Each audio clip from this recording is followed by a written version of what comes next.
All right, 23 DCCR 0319 on Lupe Gomez. I've got Mr. Nichols here for the state. Mr. Radford is here. Sir, Lupe Gomez. Was I? Is your name Lupe Gomez? What? Can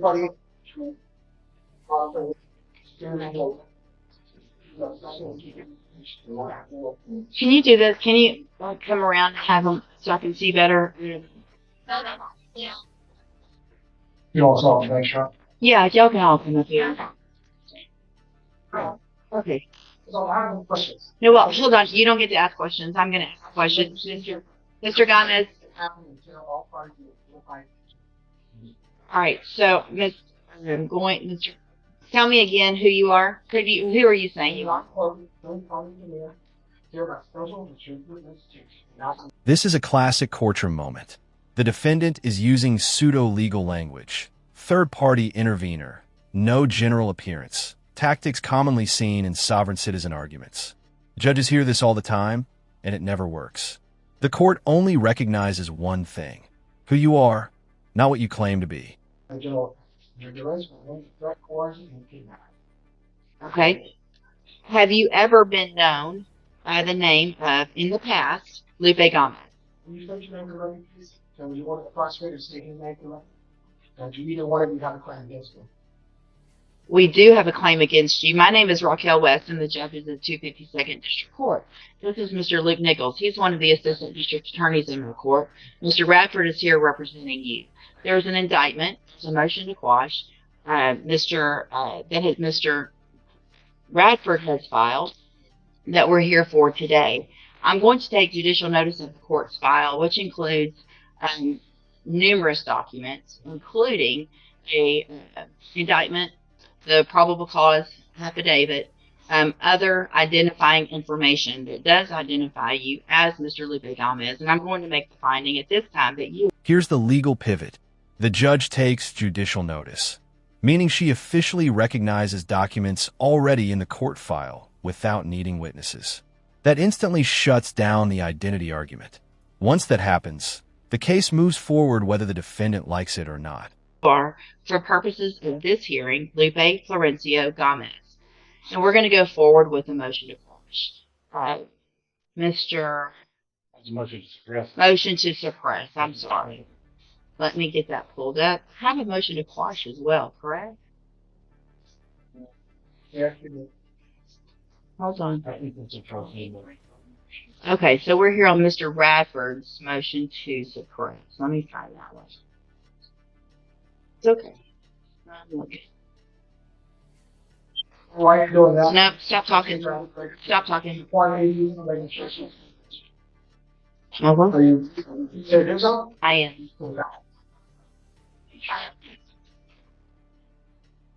Here we go.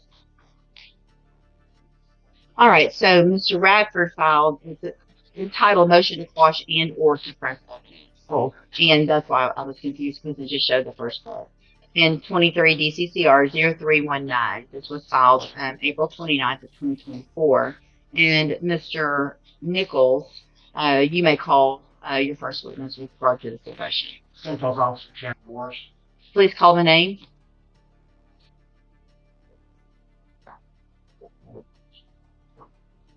No response, sir. All right, Mr. Nichols. Yes, you may. Your Honor, I was contacted last week to formally inform the House of Justice Agency and verification indicated he was on injury. He was also on injury. So he will appeal that. So at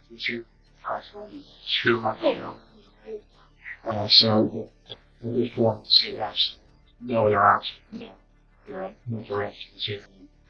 All right. Anything, Mr. Radford? Oh, ma'am.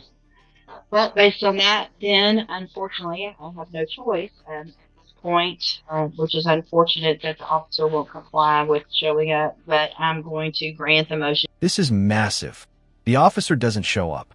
No testimony. No evidence. Legally, the judge's hands are tied.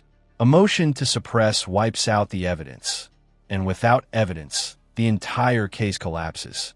This is one of the fastest ways a felony case dies in court. To suppress evidence in the case based on the fact that there's no evidence to be presented. Is there anything else, Mr. Ratcher? No. Who would ask the court to use the just is already prepared? Okay. All right, Mr. Gomez, I have granted Mr. Bradford's motion to suppress because the officer didn't show up. What that means is there's obviously no evidence that would be able to be presented in your case. Mr. Nichols, it looks like, is going to present a dismissal based on the fact that there won't be any evidence, and I'm going to sign that. Your case will be dismissed. Okay. You can go back with the bailiff. The bond lady, the application is dismissed. Bond lady, Did you pay a cash bond? you're But you're back in custody. right. Yeah, that you can take that up with the district clerk once you're released. All right. Yes, if you'll please give me an order, I'm going to make a notation on this. If you'll send me an order. All right, thank you. Mr. Eccles, when you smoke pot, why would you do that when you know you're coming to court for a second-degree felony offense? And just like that, victory turns into danger. Yes, the case is dismissed, but now the judge is addressing bond violations. This is where defendants lose freedom even after winning. Being out on bond is a privilege, not a vacation. It's common sense that you're on bond for a felony and you're coming to felony court. No one should have to tell you to follow the law, right? I'm going to raise your bond it is a bond condition that you follow the law. So when you made bond, part of your conditions was that you follow the law. You haven't followed the law. I'm going to raise your bond in your case. What was the bond that you made?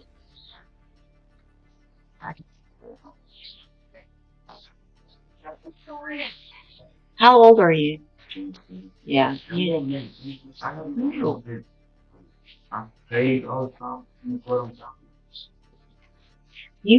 Are you working?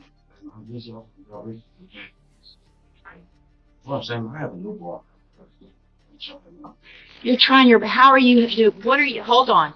What are you doing to help your child that's 3 months old by smoking marijuana?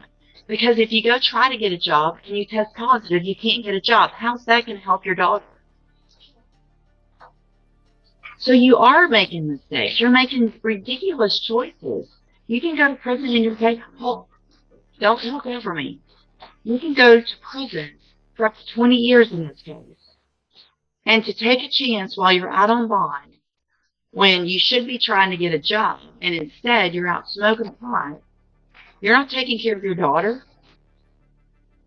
Am I correct?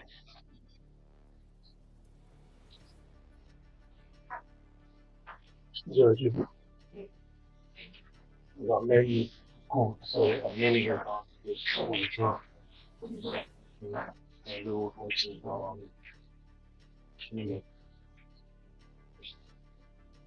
Sure. I'm never you judge or anything like that. I'll be honest. I'm not seeing this well. Money I'm supposed to. I'm not going to do something about it. I didn't know there was a possibility of this is not a problem. I said, going to pay hometown. I'm not a big. Okay. I just thought, Here's the thing. If you can take care of all those things, then you can also hire a lawyer.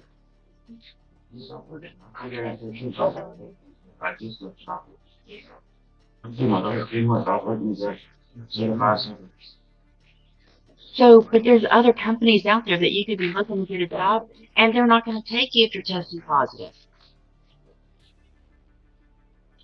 So, I'm not saying you're a bad person. Most of the people here that are in front of me aren't bad people. They're people who are making very bad choices, which is what you've done, right? Probably on more than one occasion. So, if you don't have a problem doing that, I mean, we've got a couple of things going on here.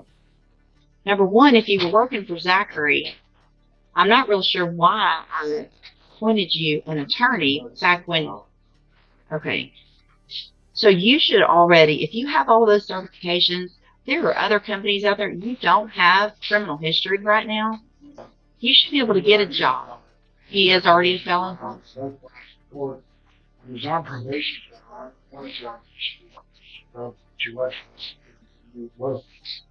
She was causing samples.